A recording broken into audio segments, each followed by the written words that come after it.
మొత్తం మీద నిన్న ఎమ్మెల్సీ ఎన్నికలకు సంబంధించినటువంటి రెండు ఫలితాలు వెలువడ్డాయి. రెండు టీచర్ ఎమ్మెల్సీ స్థానాలకు సంబంధించి ఒకటి ఇక్కడ కరీంనగర్, ఆదిలాబాద్, నిజామాబాద్, తర్వాత మెదక్ టీచర్ ఎమ్మెల్సీకి సంబంధించి అక్కడ మల్కా కుమరయ్య భారతీయ జనతా పార్టీ నుంచి మల్కా కుమరయ్య ఒక బీసీ అభ్యర్థి అక్కడ గెలుపొందడం జరిగింది. ఇక మరోవైపు ఇక్కడ వరంగల్, నల్గొండ, ఖమ్మం అంటే టీచర్ ఎమ్మెల్సీ నుంచి ఇక్కడ శ్రీపాల్ రెడ్డి విజయం సాధించిండు రెండవ ప్రాధాన్యత ఓటుతోని. అయితే మొత్తం మీద మనం ఇక్కడ రెండు అంశాలు మనం చర్చించుకోవాలి. తర్వాత ఇంకొకటి ఏంటంటే పట్టభద్రుల ఎమ్మెల్సీకి సంబంధించి ఇక్కడ కరీంనగర్, ఆదిలాబాద్, నిజామాబాద్, తర్వాత మెదక్కి సంబంధించినటువంటి పట్టభద్రుల ఎమ్మెల్సీ కౌంటింగ్ అనేటువంటి ప్రక్రియ కొనసాగుతూ ఉంది. అయితే విషయం ఏంటంటే ఇప్పుడు కట్టలగట్టుడు వరకే వచ్చింది, పొద్దున వరకు కట్టలగట్టే కార్యక్రమం మాత్రమే నడుస్తూ ఉంది. ఎందుకంటే 25 బండిళ్ళు కట్టేస్తారనమాట. 25 ఓట్లను కలిసి ఒక బండిలు కట్టేసి అట్లా పెడతారు. దాని తర్వాత ఆ లెక్కింపు అనేటువంటిది జరుగుతుంది. అది ఇప్పుడు పొద్దున వరకు కట్టలగట్టుడు కాడనే ఉన్నది. ఆ తర్వాత వాటిని ఇప్పి తర్వాత కౌంటింగ్ చేయడం, ఆ తర్వాత మొదటి ప్రాధాన్యతలో ఒకవేళ రాకపోతే రెండో ప్రాధాన్యత వరకు వెళ్ళడం ఇదంతా కూడా జరుగుతుంది. దానికి రేపు అవుతుందో మరి ఎల్లుండి అవుతుందో తెలియదు. రేపు సాయంత్రం లేకపోతే ఎల్లుండి ఫలితం వచ్చేటువంటి అవకాశం ఉన్నది.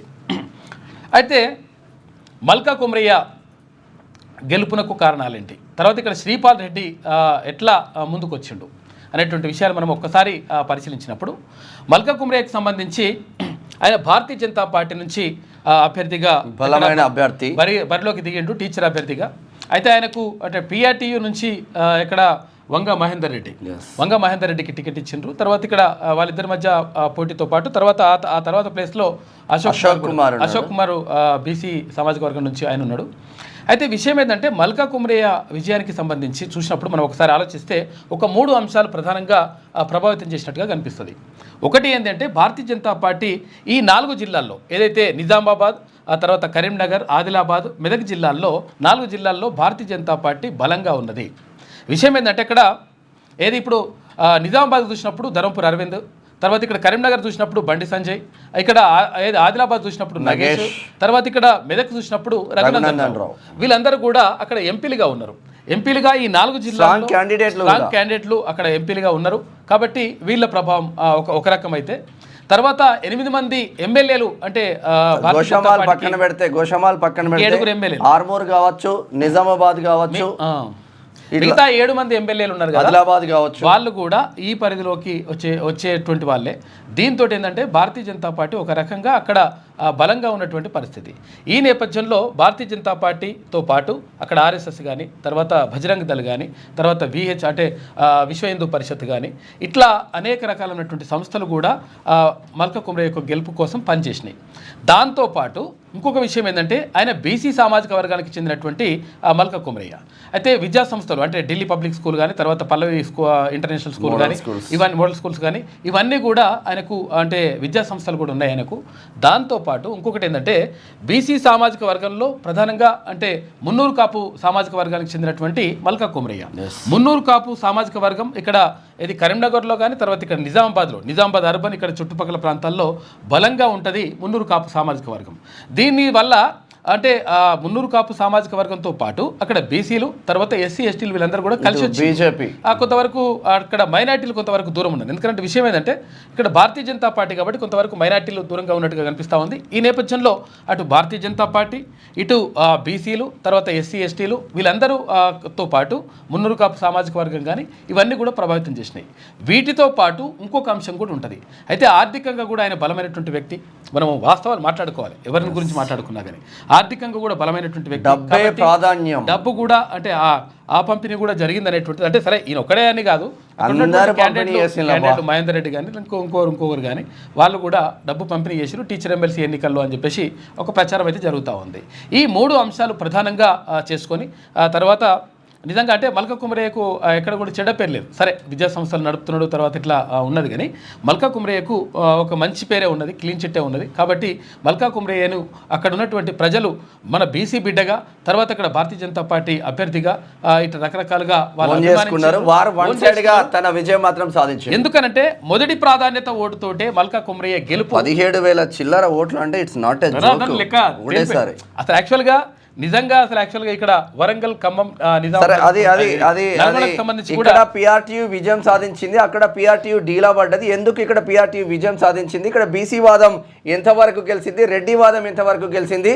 ఇప్పుడు కరీంనగర్ పట్టభద్రుల ఎమ్మెల్సీలో నిన్నటి వరకు ముందున్న అంజిరెడ్డి, నిన్నటి వరకు ముందున్న నరేందర్ రెడ్డి, ఈ రోజు దూసుకుపోతున్న ప్రసన్న హరికృష్ణ, ఏ వాదం గెలవబోతుంది, ఎవరు గెలవబోతుంది స్పష్టంగా అయితే చూద్దాం. అయితే శ్రీపాల్ రెడ్డికి సంబంధించి శ్రీపాల్ రెడ్డి అంటే విపరీతంగా అంటే డబ్బు పంపించేసినటువంటి ఒకటి అది జరుగుతా ఉంది. ఆయనకు వచ్చిన తర్వాత చూద్దాం. అదొకటి.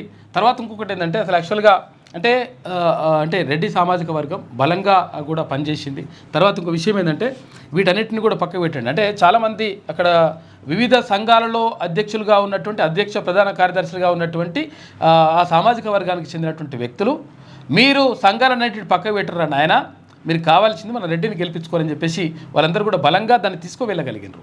అందులో కొంతవరకు అక్కడ బీసీలు, తర్వాత ఇక్కడ మిగతా వాళ్ళు కొంతవరకు మనం విఫలమైనటువంటి అనే విషయం మనం చెప్పుకోవాలి 100% అంట. ఎందుకంటే శ్రీపాల్ రెడ్డికి ఓట్లు పడ్డాయి, నర్సిరెడ్డికి ఓట్లు పడ్డాయి, నీకు హర్షవర్ధన్ రెడ్డికి ఓట్లు పడ్డాయి, సరోత్తమ్ రెడ్డికి ఓట్లు పడ్డాయి. నలుగురు రెడ్డిలకు ఓట్లు పడ్డ తర్వాత బీసీ వాదం ఎంత పడ్డది, ఎందుకు? మరి నిజంగానే ఇప్పుడు పిఆర్టీయూ ఉంది. అబ్బా, పిఆర్టీయూ 50 సంవత్సరాల పిఆర్టీయూ ఎంత సాధించింది? యూటీఎఫ్ 40 సంవత్సరాల యూటీఎఫ్ ఎంత సాధించింది? నెల రోజుల బీసీ వాదం ఎంత సాధించింది? అయితే విషయం ఏంటంటే ఇక్కడ ఇంకో విషయం ఏంటంటే వాళ్ళు ముందస్తుగానే అసలు యాక్చువల్ ఒక ప్లాన్ ప్రకారమే అన్ని మండల శాఖ అధ్యక్షులను కానీ, తర్వాత నియోజకవర్గాలు కానీ, తర్వాత జిల్లా అధ్యక్షులను కానీ వీళ్ళందరినీ కూడా ఆ సామాజిక వర్గానికి చెందినటువంటి వాళ్ళనే పెట్టుకున్నారు. వాళ్ళు అంటే అధ్యక్షులని, ప్రధాన కార్యదర్శి వీళ్ళు ఉంటారు కదా, ఆ కమిటీలను వాళ్ళే పెట్టుకున్నారు. పెట్టుకోవడం ఏంటంటే వాళ్ళు బలంగా పనిచేయగలిగినారు. నిజంగా మనం దాన్ని యాక్సెప్ట్ చేయాలి, బలంగా పనిచేయగలిగినారు. తర్వాత మిగతా సంఘాలకు ఉన్నటువంటి వాళ్ళు కూడా మిగతా సంఘాలు ఏ సంఘమైనా కానీ ఇక్కడ రెడ్డిని గెలిపించాలనేటువంటి ఒక నిజంగా ఒక చైతన్యం మాత్రం వాళ్ళలో అద్భుతంగా ఈ విషయంలో రెడ్డిలను అభినందించాలి. ఉమ్మడి మహబూబ్ నగర్ చెందిన హర్షవర్ధన్ రెడ్డి కోసం ఒక టీచర్లు 10 రోజులు లీవ్ పెట్టుకొని తన కోసం పనిచేసిందంటే మరి ఎంత పర్ఫెక్ట్ గా హర్షవర్ధన్ రెడ్డి నిజంగా కూడా అంటే ఆయన మీద ఎటువంటి అంటే దాని బట్టి ఆరోపణలు లేవు. తర్వాత మంచి క్లీన్ చిట్ ఉన్నటువంటి వ్యక్తి హర్షవర్ధన్ రెడ్డి. అసలు యాక్చువల్గా ఒక్కటి మాత్రమే ఆయన కొంతవరకు దెబ్బ పడ్డది. విషయం ఏంటంటే ఒకవేళ కరీంనగర్, ఇక్కడ వరంగల్, ఖమ్మం, నల్గొండ అతను అయితే బంపర్ మెజార్టీతో బయటపడే. అయితే హర్షవర్ధన్ రెడ్డికి అంటే కలిసి రాని అంశం ఏంటంటే నాన్ లోకల్ అనేటువంటి అంశం మాత్రమే. తర్వాత ఇంకొకటి ఏంటంటే ఆయన మంచి నాలెడ్జ్ ఉన్నటువంటి వ్యక్తి. తర్వాత ఇక్కడ ఇవన్నీ అంటే ఈక్వేషన్స్ అవన్నీ చూసుకున్నప్పుడు తర్వాత పూల రవీందర్ బీసీ సామాజిక వర్గం నుంచి పోటీ చేసినటువంటి అంటే అభ్యర్థి. గతంలో ఈయన ఎమ్మెల్సీగా కూడా పనిచేసిండు, తర్వాత పిఆర్టీయూకు అధ్యక్షుని కూడా పనిచేసినప్పటికీ తర్వాత పూర్తి స్థాయిలో అంటే వీళ్ళందరూ కూడా అంటే కొంతవరకు గ్యాప్ వచ్చింది. ఈ గ్యాప్ తోటి టీచర్లు పూర్తి స్థాయిలో ఆయనకు మద్దతు తెలపలేకపోయినరు అనేటువంటి అది కూడా కనిపిస్తూ ఉంది. తర్వాత ఇక్కడ సుందర్ రాజ్ యాదవ్ కూడా అక్కడ అంటే వరంగల్, తర్వాత ఉమ్మడి వరంగల్ జిల్లాకు సంబంధించి హన్మకొండ ఉమ్మడి వరంగల్ జిల్లాకు సంబంధించి ఓట్లను అంటే కొంతవరకు ఆయన రాబట్టుకోగలిగిండు.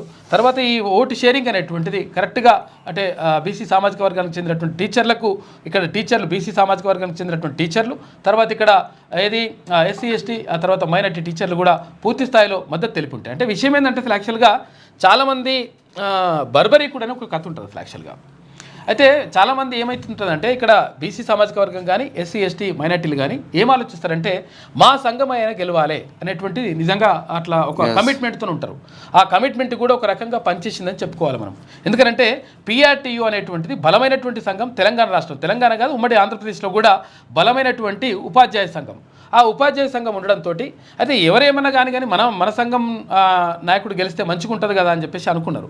సరే మన సంఘం నాయకుడు గెలిస్తే ఇప్పుడున్న నాయకుడు గెలవాలని చెప్పేసి ఒకటి అట్లా అనుకోవడం వల్ల ఇక్కడ పూల రవీందర్ కూడా అంటే పిఆర్టీయూకు గతంలో అధ్యక్షునిగా పనిచేసిండు, తర్వాత ఆయన అంటే ఎమ్మెల్సీగా కూడా పనిచేసిండు. అయినప్పటికీ వీళ్ళ విషయం ఏంటంటే ఈ డబ్బుల పంపిణీ కానీ కొంచెం ఈక్వేషన్స్ కానీ ఈ కథ అంతా కూడా నడవడంతో కొంతవరకు అట్లా వెనుకబడినట్టుగా కనిపిస్తూ ఉంది. ఏది ఏమైనప్పటికీ అంటే ఇంకా కాస్త చైతన్యం రావాల్సిన అవసరం ఉంది. ఇక్కడ ఇంకోటి శ్రీపాల్ రెడ్డికి కలిసి వచ్చేటువంటి ఇంకొక అంశం ఏంటంటే ఈయన అది అంటే యాక్చువల్గా ఆయన స్వస్థలం మహబూబాబాద్ ఎట్లుంటుందంటే అక్కడ ఖమ్మం జిల్లాకు, ఇక్కడ వరంగల్ జిల్లాకు, ఉమ్మడి వరంగల్ జిల్లాకు, ఉమ్మడి ఖమ్మం జిల్లాకు వారధిగా ఉంటుంది మహబూబాబాద్. ఈ మహబూబాబాద్లో పుట్టడం వల్ల తర్వాత ఆయన స్థిరపడ్డదేమో ఇక్కడ హన్మకొండలో స్థిరపడ్డాడు. ఈ హన్మకొండ తర్వాత ట్రై సిటీస్ ఉన్నాయి కదా, హన్మకొండ తర్వాత వరంగల్, ఇక్కడ కాజీపేటలో ఉన్నటువంటి టీచర్లతోటి మంచి సత్సంబంధం సంబంధాలు మెయింటైన్ చేయగలిగిండు. తర్వాత వీళ్ళందరినీ కూడా చేయగలిగిండు. దీంతోపాటు ఆయనకు టీం వర్క్ అంటే వాళ్ళ తమ్ముడు కానీ తర్వాత ఇంకా కొంతమంది కానీ వాళ్ళందరూ కూడా టీం వర్క్ కూడా చేసి అవన్నీ కూడా దాంతో మొత్తం మీద విజయం మాత్రం సాధించగలిగినారు. ఇక తర్వాత ఇక్కడ పట్టభద్రుల ఎమ్మెల్సీకి సంబంధించి అక్కడ ప్రసన్న హరికృష్ణ తర్వాత అంటే అంజిరెడ్డి అయితే ఇప్పుడు ఇక్కడ భారతీయ జనతా పార్టీ నుంచి అంజిరెడ్డి, తర్వాత ఇక్కడ కాంగ్రెస్ పార్టీ నుంచి ఆల్ ఫోర్స్ నరేందర్ రెడ్డి, ఇటు బీఎస్పీ నుంచి తర్వాత బీసీఆర్ నుంచి ప్రసన్న హరికృష్ణ అక్కడ బరిలో నిలవడం జరిగింది. ఈ ముగ్గురు మధ్యనే తీవ్రమైనటువంటి పోటీ ఉండేటువంటి అవకాశం ఉంటుంది. కాబట్టి అసలు యాక్చువల్గా ఇంకా కట్టలు ఇప్పుతా ఉన్నారు. అవి ఇప్పుతా ఉంటే ఇక్కడ ఫలితాలు అనేటువంటి వెలువడుతూ ఉంటే కొంత వరకు తెలిసేటువంటి అవకాశం ఉంటుంది.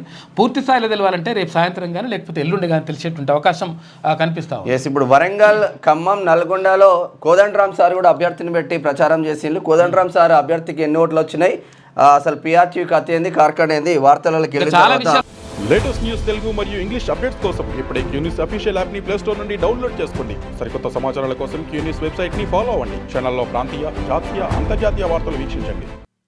లైక్ చేయండి,